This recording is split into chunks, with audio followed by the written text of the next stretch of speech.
Well, hello once again, all you vintage drum collectors. Jim Messina here.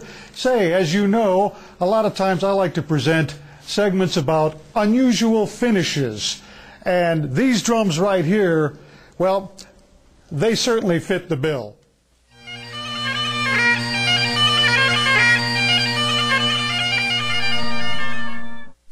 Tom, we're talking about Roger's Scotty drums, not Scottish bagpipes. Get over here.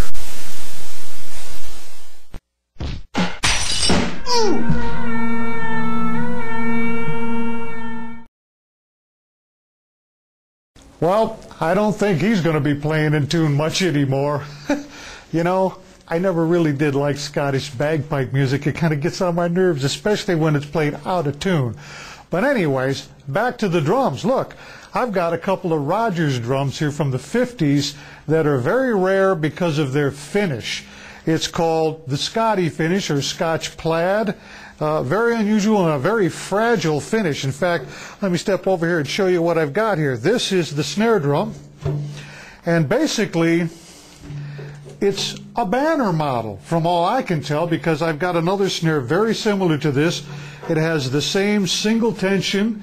It has posts. The only differences that I could see between the banner model and this model is the strainer. This is the orchestra strainer. It has a flat lever. You'll see in the pictures that I'm going to show you a little bit later of the close-ups, but it has a flat, longer level that protrudes above the top hoop, whereas on the banner model the lever is twisted. That was the only change that I could see. Originally it had calfskin heads, of course, but I put fiber skins on here, and they do just fine.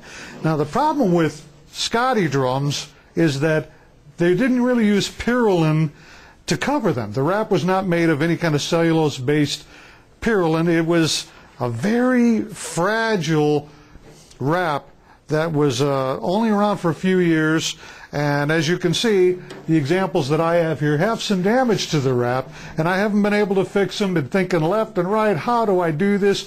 So if any of you out there have any ideas on how to fix these, I sure would appreciate hearing from you. If you've got a way to fix this up, I'm all ears. And of course we've got the Rogers eagle badge here that represents the 50s era. I'll show you close-ups of that a little later too. So these are some really sought-after drums. They're pretty rare. You don't see too many. The other ones that I've seen have red interiors, whereas these have clear interiors. And I don't know the reason for that either. That's not in any book that I've seen. So if any of you have any ideas about these differences in these drums, I sure would like to hear from you. The bass drum, of course, has the old bow tie claws and T's, representative of the 50s. And one thing that I showed you before were the bread and butter lugs that had the spine, and I told you I'd be back later to show you the flat ones. Well, that's what these Scotty drums have. Totally flat bread and butter lugs, which is a very early lug.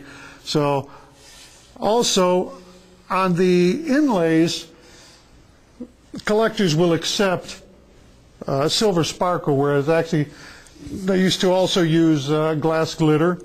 But on these they have the silver sparkle, which is totally fine. But it's a 20-inch kick, calfskin heads. These happen to be Gretsch heads though, but very nice calfskin heads.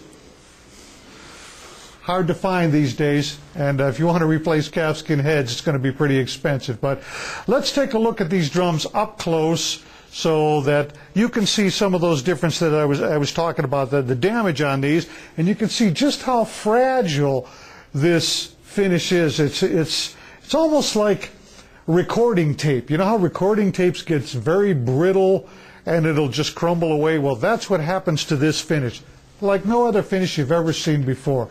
So let's take a look at those close-ups. We'll be right back.